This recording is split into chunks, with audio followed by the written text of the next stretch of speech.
মানে SIT-য়ে নিজে এখন লিক কৰি দিছে SIT-য়ে নিজে এখন লিক কৰি দিছে লিক কৰি ভাবিছে যে বিৰাট একদম হত্যাকাণ্ড বুলি দিলো গতিকে একদম চবে বাহ দিব বহুতে বাহ দিছিলে মই উল্টা মাৰি দিলো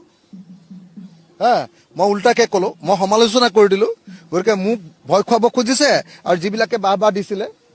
আপোনাৰ নিউজ লাইভ যিবিলাকে বাহ দিছে টাইম 8 তেওঁলোকক মানে আপোনাৰ তেওঁলোকক একো কৰা নাই আৰু মোৰ ওপৰত চেষ্টা কৰিছে আপুনি কালি আমাৰ অসম পেপাৰখন পঢ়ি চালেই হ'ল আমাৰ অসম পেপাৰখনৰ লিড নিউজটোৱে হ'ল যে অসমৰ প্ৰত্যেকজন সাংবাদিকৰ হাতে এই SIT ৰিপৰ্টটো আছে আৰু সেই SIT ৰিপৰ্টৰ ভিত্তিত তেওঁলোকে নিউজ কৰিছে আপোনালোকে যিকোনো এখন পেপাৰ পঢ়ি চাওকচোন সব পেপাৰতে এইবিলাক SIT ৰিপৰ্টটো যে হাতে আছে এইটো কথা কৈ আছে